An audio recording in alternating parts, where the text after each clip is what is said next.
Fala pessoal, tudo certo?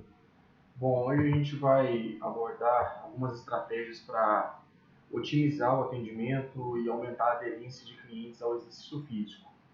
A gente já há alguns anos vem observando que apesar, né, do aumento do número de academias, como mostra aqui esse report, né, do IRSA, mostrando que o Brasil é o segundo país no mundo, só perdendo para os Estados Unidos, no número de academias. No entanto, a gente tem aquele paradoxo, né, que apesar do aumento do número de academias aí no Brasil, a gente tem observado que não há, né, principalmente, aderência ao exercício físico. Ou seja, as pessoas até têm adesão, que é aquela entrada inicial, né, na academia, só que essa pessoa ela não continua dentro desse programa regular de exercício físico. E uma vez que ela não continua ou não realiza esse programa regular de exercício físico, ela acaba não atingindo seus objetivos e isso a desmotiva a continuar dentro desse processo, seja qual for o objetivo dela. Então, hoje a gente, né, falando desse paradoxo de aumento no número, né, de academias, ou seja, um aumento da procura do mercado fitness, a gente tem em contrapartida diminuição nas taxas de adesão e aderência.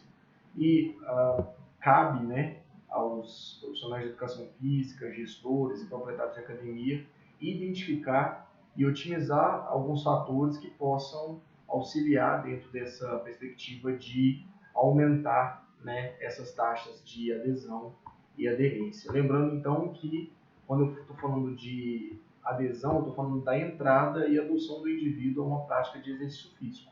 É o primeiro passo, né? No entanto, quando eu estou falando de aderência ao exercício físico, eu estou falando de um conjunto de determinantes pessoais, ambientais e características do exercício que propicia a manutenção da prática física por longos períodos de tempo, podendo ser entendido como um ápice de uma evolução constante rumo à prática regular. Então, só para que fique claro, né, quando eu estiver tratando de adesão e aderência, o que significa cada um desses termos. E aí, quando a gente fala, né, de algumas barreiras para aderência ao exercício físico, as pessoas podem eleger aí, né, elencar alguns fatores, como falta de tempo, falta de motivação, percepção da imagem corporal e falta de apoio social. Então, esse estudo de 2008 pontua, né, essas como sendo principais barreiras. Obviamente, outros estudos vão mostrar outros, né, tipos de barreiras para aderência ao exercício físico. No entanto, quem está envolvido, né, com esse mercado pode adotar algumas estratégias para minimizar essas barreiras e impactar positivamente na procura e principalmente na adoção do exercício físico como prática regular. Então, para isso, né, fatores socioculturais e demográficos, fatores psicológicos, cognitivos e emocionais, atributos comportamentais e habilidades e o próprio ambiente físico ou até característica do exercício físico vai contribuir, né, para que essa pessoa tenha o hábito, né, ou altere o seu comportamento frente ao exercício físico. Então a gente vai falar hoje de três fatores, né, que eu posso elencar aqui como sendo ambientes dentro de um plano de negócio de academia em que você pode fazer algumas alterações, né, para otimizar esse processo de adesão e aderência ao exercício físico, ou seja, captar, né, e fidelizar aí os seus clientes. O primeiro seria então, né, dentro da recepção, que vai ser o primeiro contato do cliente com com o seu estabelecimento, né, com o serviço e o produto que você oferece. No segundo momento, né, a avaliação física.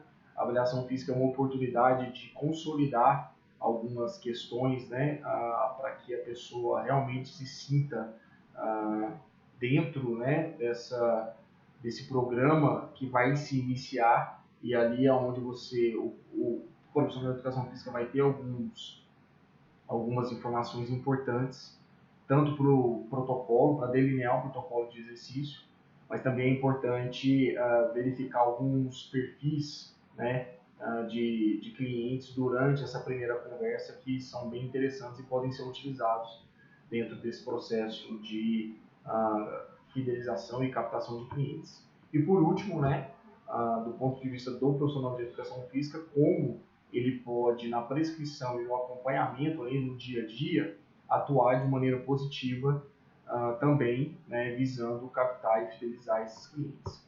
Então, quando a gente fala da recepção, no primeiro momento, a gente está falando, mais uma vez, daquele local onde, né, vai haver o primeiro contato. E aí, muita gente pode lembrar dessa máxima, né, que é dito que a primeira impressão é a que fica, então a recepção dentro dessa perspectiva é importante. Agora, como vender um produto e um serviço, ou um serviço, né, para quem não sabe o que procura? Nós vamos ter diversos perfis de clientes que vão chegar, né, num primeiro momento e vão ter esse primeiro contato com a recepção. Dentre esses perfis, né, nós temos aquele chamado cliente inconsciente e incompetente, ou seja, aquela pessoa que nem sabe o que procura, ela, né, tem ali alguns indicativos por amigos, familiares, enfim, algo fez com que ela procurasse a academia, mas ela não sabe ainda o que procura. Então esse é um perfil. Já existe o perfil do consumidor que sabe o que procura, mas ele não sabe o que deve fazer. Por exemplo, ele teve aí algum feedback com relação ao seu peso corporal, a composição corporal, né? E ele sabe que ele precisa perder peso, precisa alterar alguns comportamentos. Só que ele não sabe bem como fazer isso e o que deve ser feito para que esse objetivo seja atingido. Nós temos aquele cliente que é um cliente consciente, competente, que é o consumidor que sabe que existe uma solução para o seu problema. Ele já vai chegar previamente decidido, né, ou por experiências anteriores ou por já alguma recomendação específica de chegar e saber, né, que ali naquele local há o serviço ou o produto que ele procura e que ele vai ter, então, e que ele já até sabe qual seria a solução para o seu problema. E por último, né, a gente fala daquele mais consciente ainda, né, que é o que sabe que existe um produto e serviço específico para resolver o problema dele. No consciente competente, ele sabe que existe a solução para o problema e o consciente do produto, ele já vai chegar procurando o serviço Y, X, Z, enfim, ele já vai saber, né, o que ele quer. Então, identificando o perfil do cliente, isso pode ter um impacto positivo no primeiro momento, nessa primeira abordagem, né, vamos chamar assim, com esse cliente quando ele procura a academia. Outro fato hoje nós temos aí alguns métodos de treinamento, né, alguns nomes que são associados a esses métodos de treinamento e que, dependendo do perfil do cliente, principalmente se o cliente estiver dentro daqueles dois primeiros, né, casos, onde ele não sabe o que ele procura ou, enfim, ele não entende bem sobre o assunto, saber, né, o que significa cada um desses métodos de treinamento, quais são as principais características, pode ser também uma estratégia para que as consultoras ou os consultores de venda, no primeiro momento, ali, já na recepção, direcione e pelo menos exemplifique, né, para o cliente o que seria cada um desses programas, e isso vai variar de estabelecimento para estabelecimento. Então, num primeiro momento, né, como dica, seria informar o cliente. As consultoras ou os consultores precisam ter uma noção básica do que está sendo vendido, explicando basicamente o que é realizado em cada aula.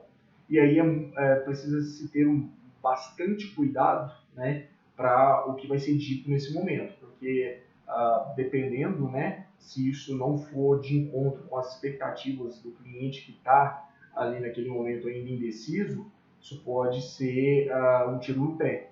Então, pedir para os professores de cada aula daquela que existe ou que é oferecida na academia, estruturar ali um parágrafo explicativo sobre a aula pode facilitar esse processo. Até porque em algumas academias, né, parte do pressuposto que quem está realizando a venda, às vezes, né, não tem a formação, a competência técnica para explicar aquele método ou aquele programa de treinamento em específico. No segundo caso, seria, após essa explicação, perguntar ao cliente se houve interesse por alguma modalidade e sem tentar influenciar ou direcionar a sua escolha. Às vezes se observa que, principalmente para aqueles clientes que já têm uma identificação do que, ou do que prefere fazer ou do que precisa fazer, adotar às vezes, né, uma postura de influenciar ou direcionar a escolha do cliente também pode ser um tiro no pé. Às vezes o cliente ele já vai chegar, né, com uma demanda específica, sabendo que, por exemplo, ele precisa realizar um treinamento de ciclismo indoor ou de musculação, enfim. E aí, por algum motivo, né, eu como consultor de venda, eu fui foi sugerido a mim, né, tentar aumentar as vendas das aulas de dança. Ok, eu tentar essa estratégia, identificando o perfil do cliente assim que ele chega, se ele for um cliente que ainda não sabe muito bem o que ele procura, pode até ser uma estratégia interessante. Agora, traçar essa estratégia para aquele cliente que já sabe ou já tem uma indicação de uma demanda específica, isso não pode ser, isso pode ser que não funcione muito bem. Então, explicou o que se tem na academia de modalidade, de métodos de treinamento. Perguntar para ele se houve interesse em alguma modalidade e o último passo é oferecer ao cliente aulas experimentais das modalidades em que houve interesse.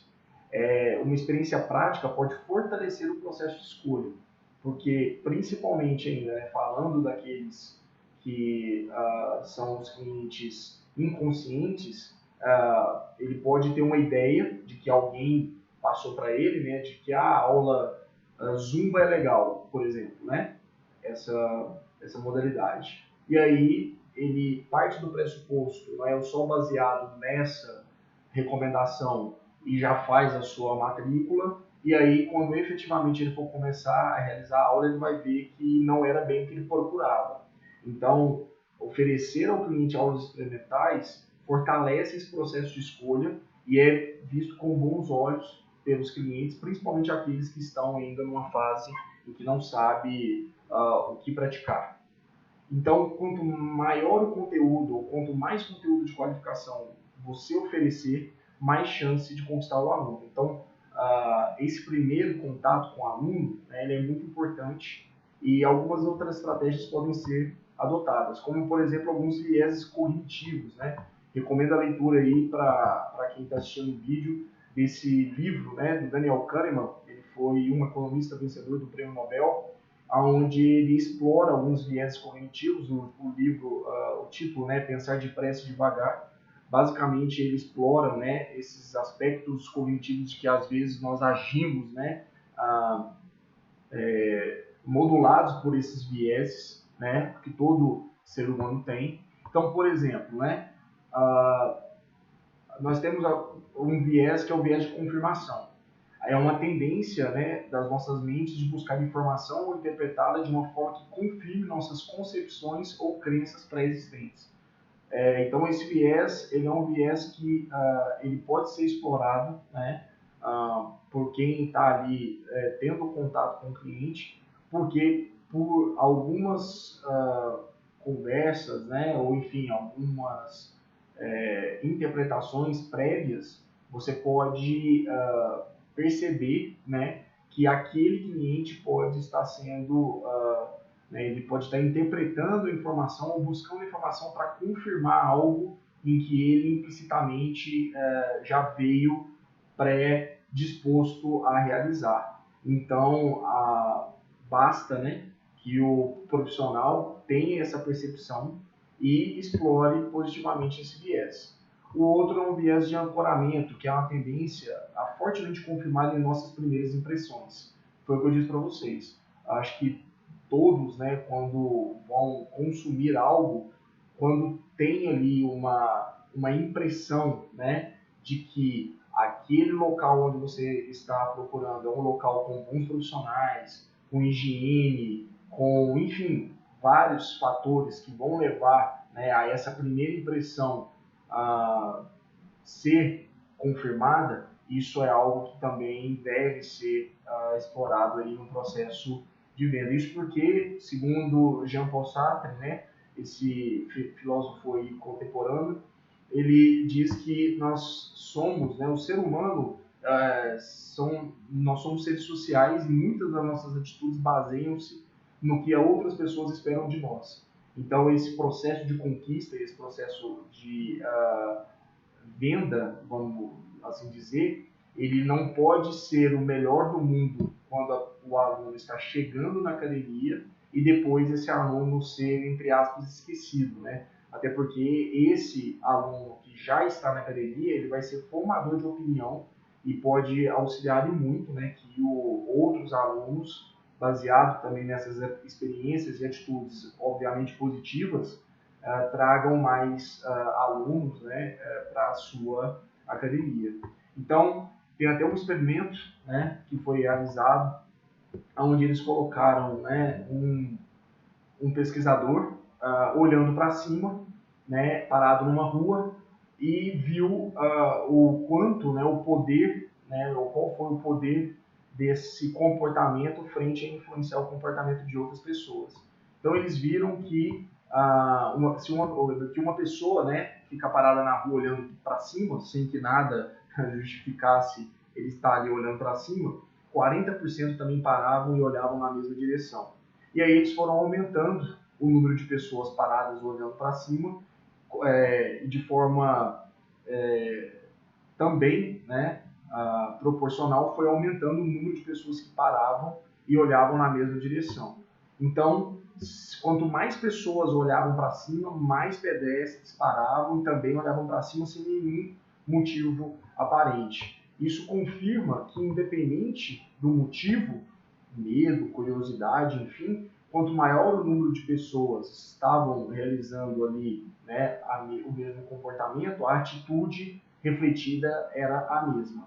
E aí, olhando e pegando, né, o exemplo desse experimento, é o que acontece em uma academia. Ou seja, quanto maior é a qualidade do serviço, né, ou não, né, isso vai ser uma balança de dois pesos e duas medidas, né, você pode influenciar positivamente ou negativamente que mais pessoas procurem e recomendem a sua academia ou não. Se ele tiver uma experiência negativa, ele vai recomendar do ponto de vista negativo, né, aquele local ou aquele serviço, né? Às vezes a gente também não pode só pensar em estrutura, enfim, às vezes está tudo lindo, maravilhoso, ok, mas, por exemplo, o atendimento, né, não ser um atendimento capacitado e um atendimento qualificado.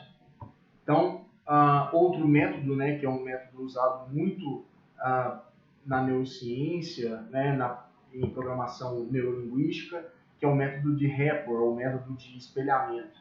A recepção, então, ela funciona como cartão de visitas da academia. É o primeiro contato com o cliente. Então, um relacionamento caracterizado por acordo, né, ou por uma compreensão mútua ou empatia, vai tornar essa comunicação inicial fácil, né? Quantas vezes nós, como consumidores, compramos algo ou, enfim, participamos de algo que seja oferecido, né, dentro do comércio por essa questão, né? O atendente foi tão gente boa que eu resolvi comprar, enfim. E isso às vezes acontece de forma implícita, né? Essa empatia. E isso é algo que deve ser explorado. Então, por exemplo, né? Se o cliente chegou na academia e o consultor de venda está sentado, ao receber, ficar de pé e estabelecer um contato visual com o cliente é interessante. Isso já começa, né, a propiciar aí essa empatia.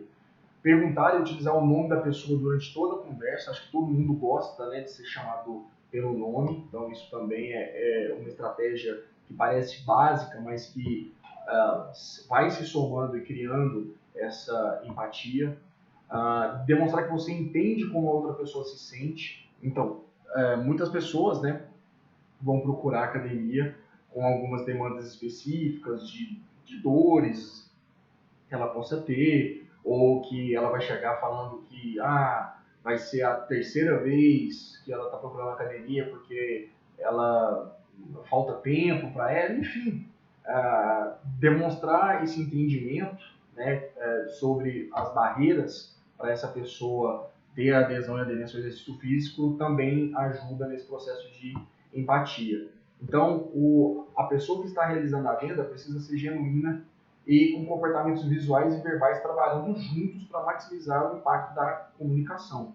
Então, isso é muito importante. O consultor de venda, a partir de tudo aquilo que foi dito até agora, né, das informações das aulas, né, de como que funciona o perfil do cliente, enfim, quanto mais ele ter essas estratégias, né, estabelecidas a priori, mais ele vai ser genuíno, né, na venda e maximizar o impacto da comunicação dele, ou seja, o poder de convencimento dele de mostrar que ali naquela academia ou com aqueles profissionais ele vai encontrar o que ele está procurando, né? Isso é muito importante, que o cliente vai procurar, vai achar o que ele está procurando.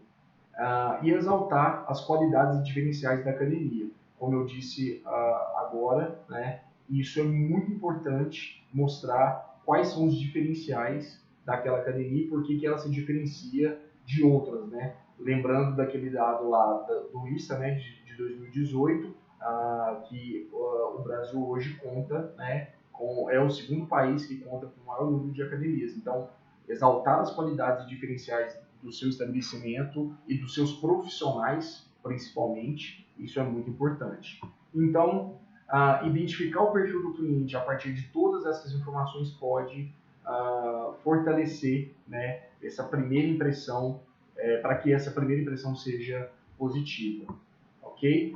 Agora eu vou falar um pouco sobre a avaliação física, né? Então a gente já vai partir do pressuposto então que a venda foi bem feita, foi bem realizada, foi convertida e esse cliente passou, né, a ser aluno ali daquela academia. E aí a avaliação física sendo realizada, eu entendo que é um segundo momento precioso onde você pode mais uma vez, né, fortalecer esse comportamento do aluno com a sua academia ou com o seu serviço, né? Então, quando a gente fala de algumas diretrizes para avaliação física, né, durante a anamnese, então, o profissional de educação física deve estar atento a todos os detalhes da conversa com o cliente, pois algumas das decisões que você vai ter que tomar para prescrever o treinamento será baseada na conversa, na anamnese. Então, ficar bem atento. Esse processo, né, ele tem que ser um processo calmo, com tempo, né, para que a pessoa também se sinta confortável, né, a falar tudo que precisa ser dito, enfim. Então, esse é um processo que deve ser valorizado, certo? E aí, quando a gente passa para a parte de perimetria, de a avaliação, né, da composição corporal e alguns testes, algumas dicas são interessantes, né? Como, por exemplo, composição corporal, estar atento à padronização.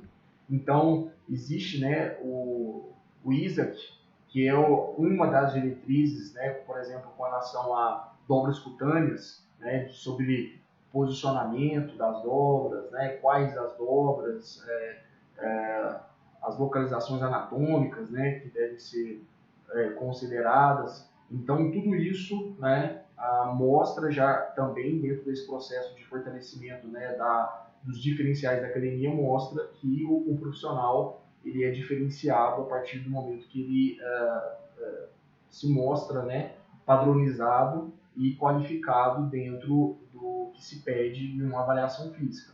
Por exemplo, a utilização de bioimpedância, é muito importante realizar a leitura do manual do aparelho, porque diferentes aparelhos, né, podem ter diferentes demandas com relação ao que o cliente tem que fazer antes do teste, né, enfim. Então, tudo isso, né, tem que ser feito para não causar aquela dúvida durante a avaliação.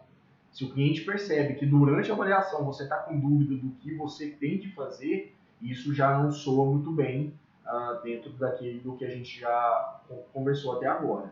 A perimetria, né?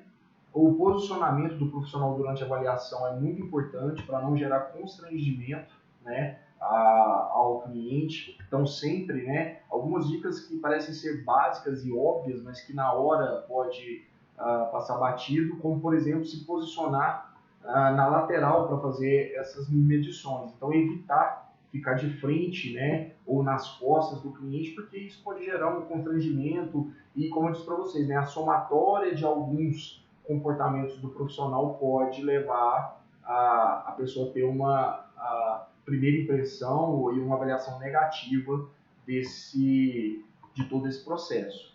E por último, né, nos testes, né, que forem ser realizados, né, testes objetivos ou subjetivos, diretos, indiretos, enfim, aqui eu cito alguns, né, como por exemplo teste de força ou de VO2 máximo, estar atento ao protocolo do teste proposto, ou seja, o protocolo que está sendo proposto, ele vai de encontro, né, com as características do aluno, né, com relação à idade, com relação ao nível de aptidão física, enfim, né, estar atento a isso é importante, e verificar a aplicabilidade e validade do teste, né. Muitos testes são específicos para algumas populações, né? Então, estar atento, principalmente, né, depois da anamnese realizada, se os testes que estão sendo propostos atendem às demandas do cliente, correto?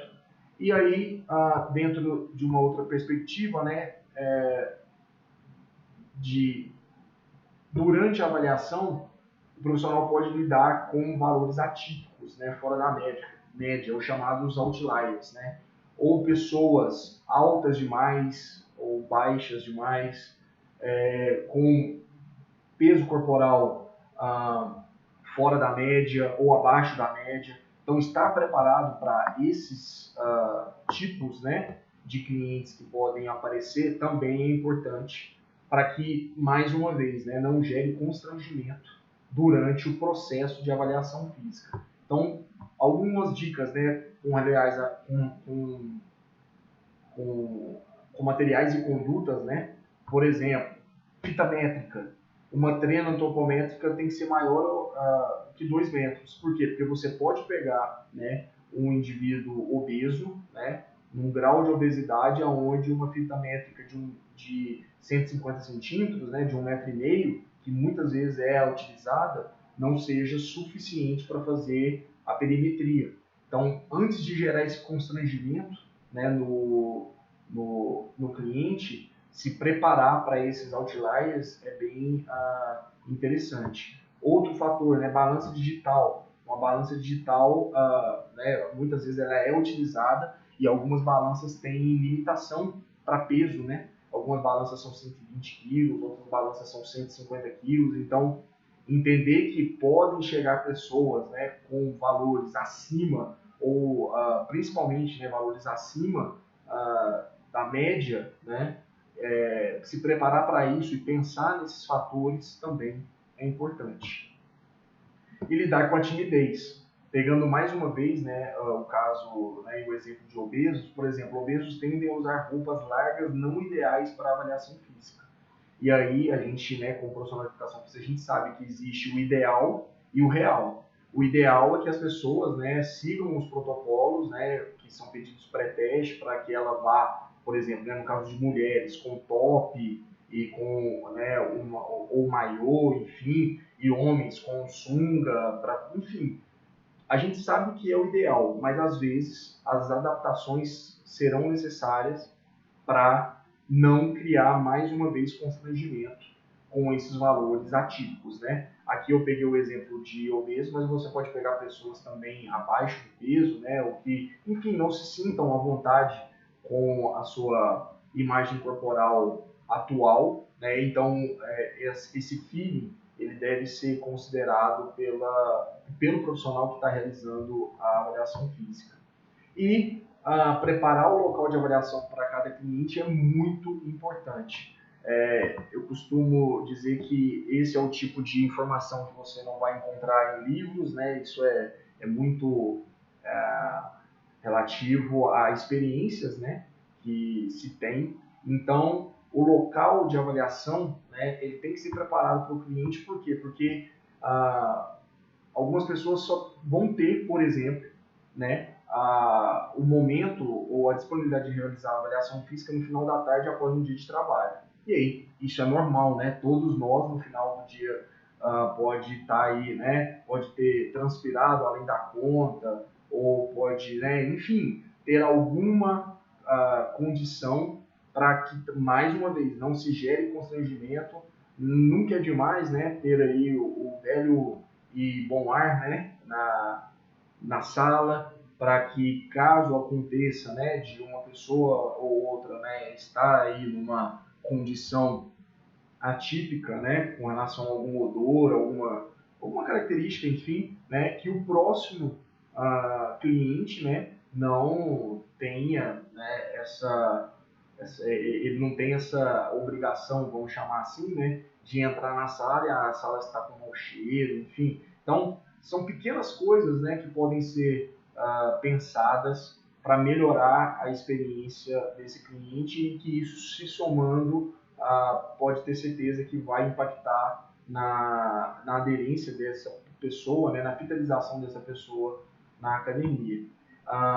Então, usar o odorizador de ambiente é sempre interessante e manter o local de avaliação sempre limpo, né? Às vezes, em algumas academias, a sala de avaliação física, ela nunca é só para avaliação física, né? O que quer dizer com isso? Às vezes, o profissional, por algum descuido, pode entrar comendo dentro da sala, então isso não é nem um pouco indicado, né? Então, manter o local de avaliação sempre limpo é interessante. E, por fim, eu vou falar, então, sobre a prescrição do exercício físico e acompanhamento do cliente, algumas estratégias que podem ser utilizadas também para melhorar, né, a impressão desse aluno e que realmente ele perceba que ali ele está tendo, né, um atendimento diferenciado e que a academia tem um diferencial frente a outras academias, a outras concorrentes.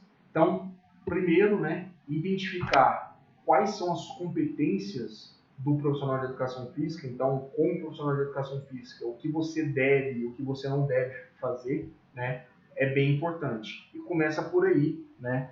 O que eu costumo dizer e brincar nas aulas é que cada macaco no seu galho, né? Cada um fazer aquilo que é da sua expertise, bem feito, tem um impacto positivo, né, dentro desse ambiente que é multidisciplinar, né, onde você vai ter outros profissionais eventualmente atuando, como nutricionistas, como médicos do esporte, como fisioterapeutas, enfim. Então, se cada um cuidar da sua área bem, eu acho que isso acaba refletindo num todo, né, no serviço, e o cliente percebe isso. O cliente percebe isso. Então, por exemplo, né, algumas condutas dos profissionais de educação física, algumas condutas em comum, né, como, por exemplo, o profissional de educação física não realiza diagnóstico, né, ele não tem que se meter a fazer nenhum tipo de diagnóstico por algum relato ou por algum exame, enfim. O que ele pode fazer, o que ele deve fazer é identificar potenciais fatores de risco e encaminhar o aluno para o profissional apropriado, né, um médico, um fisioterapeuta, enfim. Essa é clássica, né? A profissional de educação física não tem expertise de prescrição de dieta ou recomendação de suplementos específicos. O que ele pode fazer, né, é fornecer informações gerais sobre uma alimentação saudável, isso não tem nenhum problema, e indicar ao aluno a consulta com um nutricionista para um melhor direcionamento. Tratamento de lesões ou algum tipo de doença, isso também não é papel do profissional de educação física. indicar ao aluno que consulte com um profissional da área de saúde apropriado, ou seja, né, ainda fornecendo essas informações, é o ideal. E prescrever o exercício físico adequado para cada caso, utilizando muitas vezes como coadjuvante do tratamento. É de uma irresponsabilidade tremenda, às vezes, né, o profissional de educação física tomar partido ou diagnosticar, né, que às vezes o aluno não precisa mais fazer uso do medicamento X ou Y, que agora só o exercício físico vai resolver o problema dele. Então, eu acho que, como profissional da saúde, o professor de educação física tem que ter algumas responsabilidades. E essa é uma delas. Processo de reabilitação, né? Prescrição do exercício para o aluno que já teve liberação do fisioterapeuta após a reabilitação, isso é o que deve ser feito. Agora, eu propor um programa, né, de reabilitação, isso muitas vezes não é papel do profissional de educação física. Né? Lidar com o aluno como se ele fosse um paciente. Né? Isso, quando você faz isso, né, a não ser que você tenha alguma outra expertise que vá se complementar à sua formação de profissional de educação física, é lembrar que os alunos são clientes. Né? Então, essas condutas devem ser consideradas, né, quando a gente fala da prescrição e principalmente do acompanhamento, né, do profissional de educação física. Então, outros casos, né, vamos ser um pouco mais específicos. Então, por exemplo, quando a gente fala aí de um cliente, por exemplo, aparece com um desvio postural, uma hiperlordose lombar. Eu não vou diagnosticar a causa do desvio. A minha conduta vai ser prescrever exercícios para fortalecimento, por exemplo, da musculatura do core, para aumento de força e melhora dos desequilíbrios musculares, né, e de flexibilidade, que atuam nos quadris e na coluna vertebral. Então vejam que eu sempre, por meio do exercício físico, que é a competência do profissional de educação física, ele vai basear a sua conduta. Por exemplo, o cliente quer perder peso fazendo a dieta da moda. Aí um exemplo, jejum intermitente. Eu não posso auxiliar o cliente a entender sobre o assunto e implementar a dieta. Eu não tenho essa expertise. Mais uma vez, né, eu posso ser um profissional de educação física com formação em nutrição? Ok. Agora, se eu não tenho essa expertise, o que eu tenho que fazer é auxiliar o cliente a fazer escolhas alimentares saudáveis baseadas nos guidelines de nutrição, ou seja, informações gerais e, se ele quiser alguma informação mais específica, encaminhar ou indicar ele para um nutricionista. É o que deve ser feito. Um aluno com tensão na banda iliotibial, executar massagem. Se eu não tenho esse curso, ou se eu não tenho essa formação extracurricular, né, de executar uma massagem na musculatura profunda para aliviar a tensão, não tenho que adotar essa conduta. Então, ensinar o aluno a fazer técnicas de autoliberação miofacial utilizando o rolo, se eu tiver essa expertise, tiver feito esse curso, eu posso fazer isso. Então, sempre estar atento àquilo que é da sua expertise ou não, né, vai balizar aí a sua conduta para que ela seja apropriada. Cliente com dor muscular, eu vou indicar a ingestão de anti-inflamatório? Não tenho essa competência. Eu vou discutir, por exemplo, sobre técnicas apropriadas para a utilização de gelo, de crioterapia, enfim, são condutas que devem ser observadas, pois algumas são inapropriadas, né, porque muitas vezes o profissional de educação física não pode não ter, né, essa expertise. Ok? Com relação à prescrição do treinamento, seguir diretrizes, né, para tentar estabelecer e padronizar o que são alunos iniciantes, intermediários e avançados, parece ser bem interessante. Por exemplo, essa diretriz, né, ela mostra que um iniciante, né, ele tem uma duração aí de 0 a 6 meses de treinamento. Isso vai variar? Óbvio que vai variar de pessoa para pessoa. Se essa pessoa já tem um histórico de treinamento ou não, enfim, né? E aí nessas diretrizes você vai ter, né, uma frequência, uma intensidade, né, recomendada. Um aluno sendo classificado como intermediário ou como avançado, e as suas respectivas frequências e intensidade de treinamento. Então, entender isso, né, principalmente num primeiro momento onde você está nesse processo, né, de reconhecimento do seu cliente, do que ele já fez, do que ele faz, né, quais são as suas preferências. Isso também ajuda, né, a prescrição do treinamento baseado em evidências científicas vai ajudar dentro desse processo, né. Outras diretrizes para treinamento aeróbio podem ser, né, encontrados, como esse aqui, né.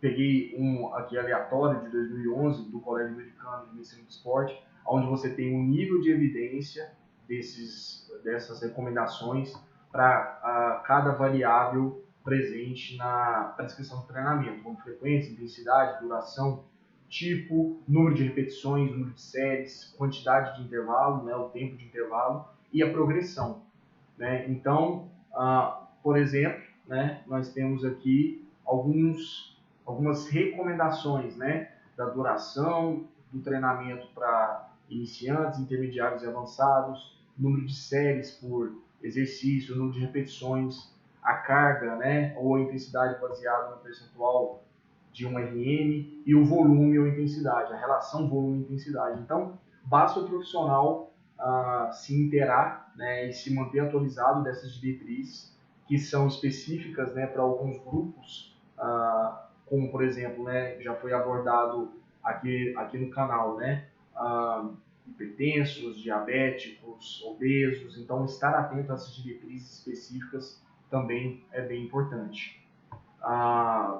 Da mesma forma que existe para o treinamento de força, né, você vai ter também para o treinamento aeróbio, com relação, né, aos tipos de treinamento, a frequência e duração desses treinamentos e também, né, como o seu cliente vai ser classificado, como sendo iniciante, intermediário ou avançado. Então, mais uma vez, né, se manter atualizado, né, frente a essas informações é uma estratégia que vai fazer com que o seu cliente perceba que você é qualificado e que você tem conhecimento naquilo que você está prescrevendo, né? E com relação, né, a identificar quando você deve regredir ou progredir um movimento, por exemplo, no treinamento resistido.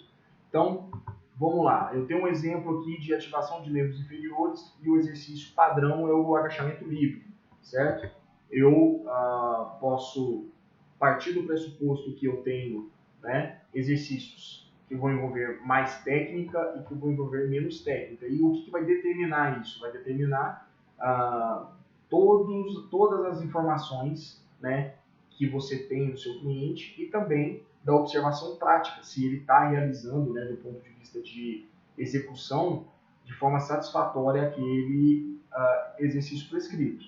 Se você vê que é necessário fazer uma regressão, faça uma regressão e volte a exercícios menos técnicos, mais básicos, mais fáceis, vamos chamar assim, para que ele possa pegar uma maior coordenação, né, intramuscular, intermuscular, para voltar para o exercício que você imaginou inicialmente. E aí, a partir do momento que ele tenha todos esses fatores aí adquiridos, né, você pode passar a progredir, né, e variar o treinamento de acordo com a sua necessidade, né? Então, é muito interessante pensar na prescrição do exercício físico, porque às vezes o profissional de educação física ele é muito fixo naquilo que ele acredita como sendo o treinamento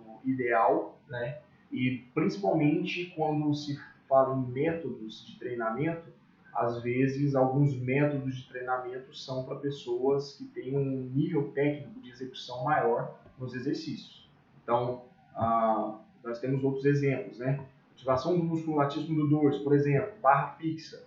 Barra fixa, eu tenho um movimento que seria o padrão, eu posso pensar numa regressão que seria, né, que para realizar esse exercício eu vou começar com a utilização de máquinas na puxada ou com o uso do Gravitron, né, um aparelho que vai propiciar aí um apoio, né, para que haja ganho de força, ganho de coordenação intra e intermuscular, para que depois eu faça algumas progressões, né, passo, por exemplo, da pegada supinada para a pegada pronada, né, ou ainda com uma sobrecarga externa, né? Vamos chamar assim, colocando aí uma carga presa, né, ao corpo do indivíduo. Então, da mesma forma, dependendo de onde o aluno se encontra, você pode fazer alguma regressão ou progressão dentro de um padrão do exercício que você escolheu.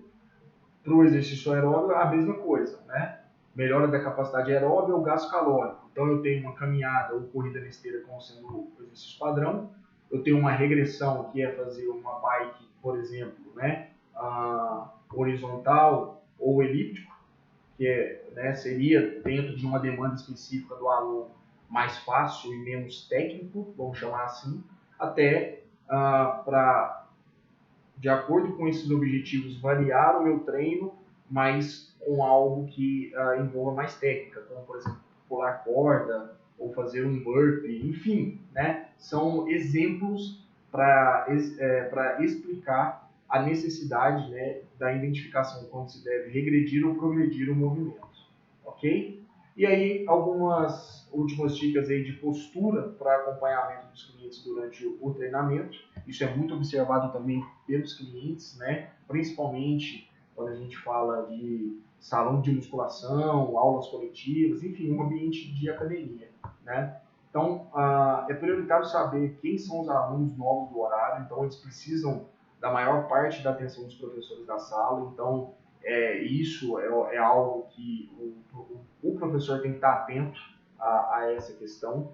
Orientar os alunos a utilizar corretamente os aparelhos, e quando eu falo utilizar corretamente, estou falando com relação a ajuste de aparelho, né? Então, às vezes isso pode evitar alguns acidentes. Manter a ordem na sala de aula, né? na sala da aula coletiva ou da sala de musculação, por exemplo, orientando para a importância de guardar os materiais após o uso. Isso tudo vai fazendo com que a academia fique um ambiente organizado e isso é notado também pelos clientes. Descrever a ficha de treino de forma que os alunos saibam como realizar o exercício quando o professor não estiver por perto, e aí isso passa por uma padronização, né? Então, o aluno ele vai treinar no período da manhã, e aí é o professor João. Se ele for treinar à noite, o professor José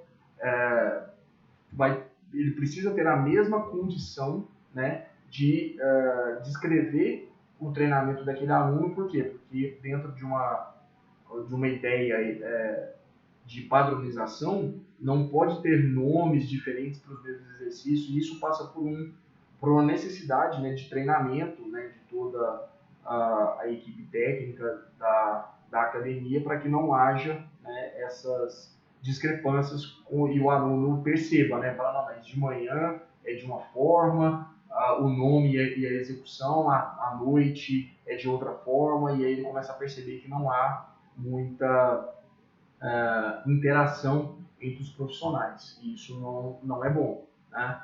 E ensinar o aluno a interpretar a ficha de treino, explicando que cada variável prescrita no programa de treinamento possui uma correlação direta com os objetivos citados pelo mesmo na anamnese. Então, às vezes, vai ser necessário, né, essa conversa mais técnica com o aluno para que ele seja informado do porquê que ele está fazendo aquele exercício, ou enfim, qual que é a finalidade daquele exercício.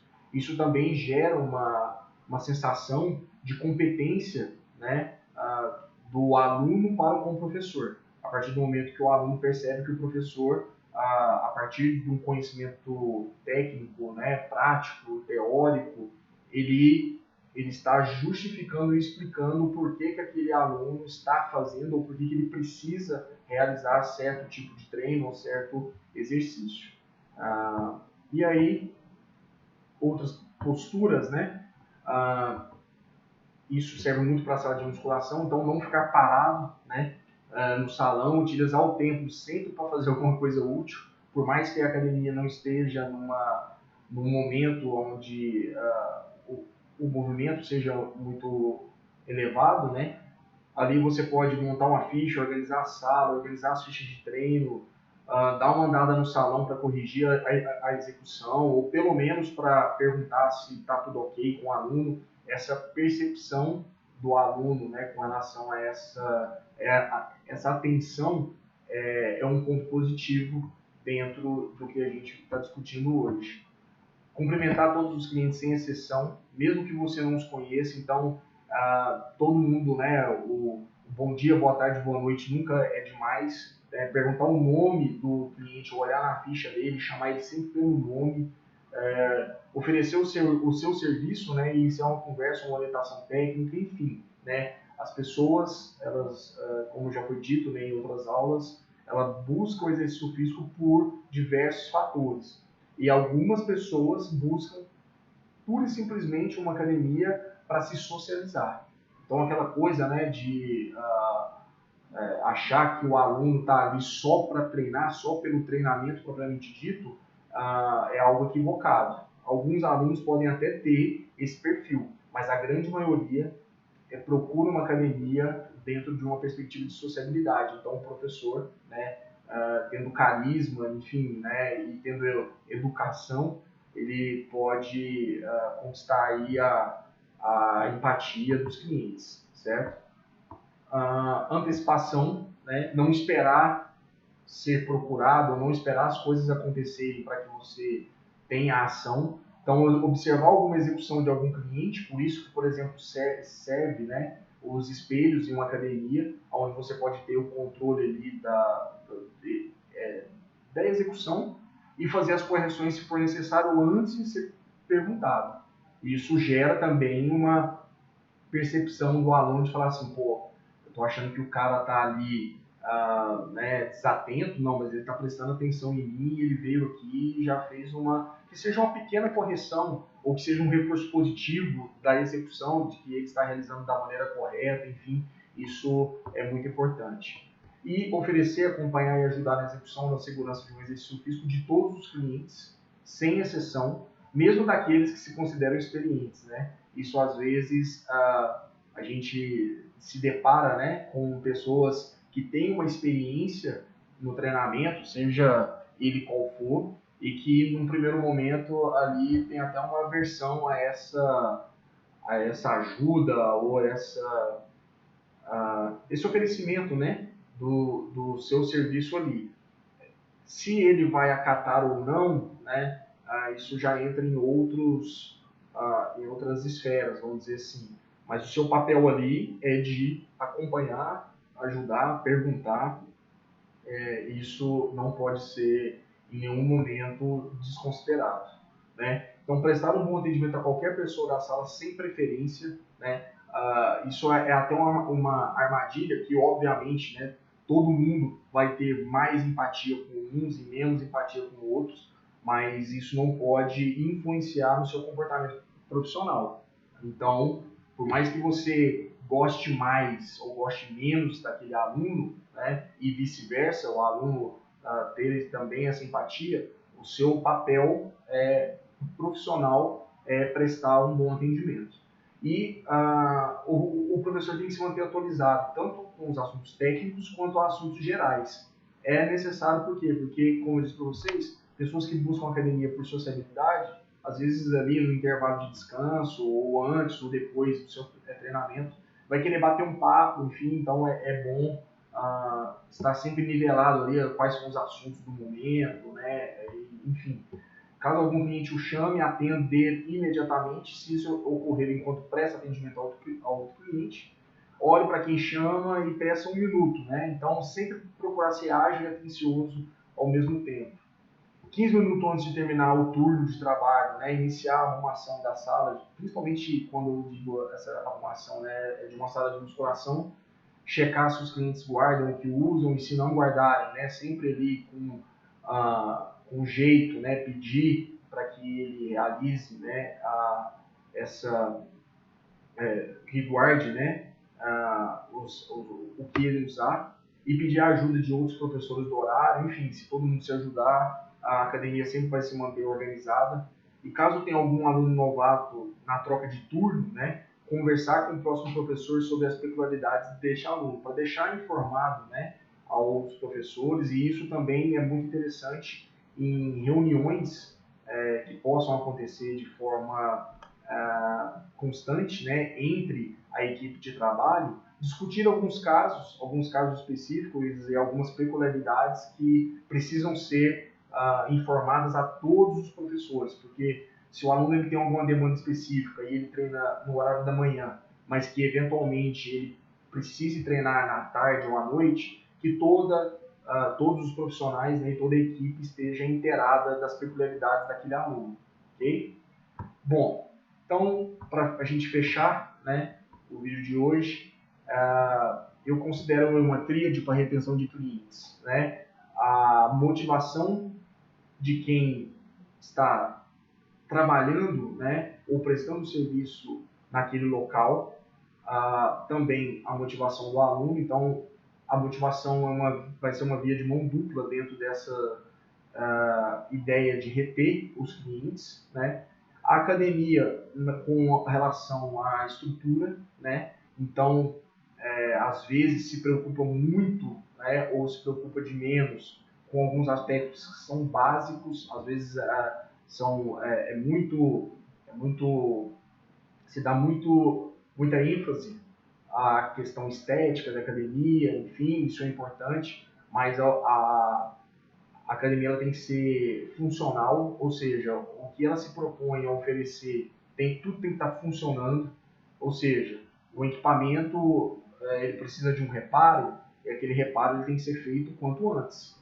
Não adianta eu pensar que eu quero ter os melhores equipamentos, mas que quando um desses equipamentos entra em manutenção, ele fica 2, 3 semanas sem reparo, né? E o serviço, o atendimento dentro dos três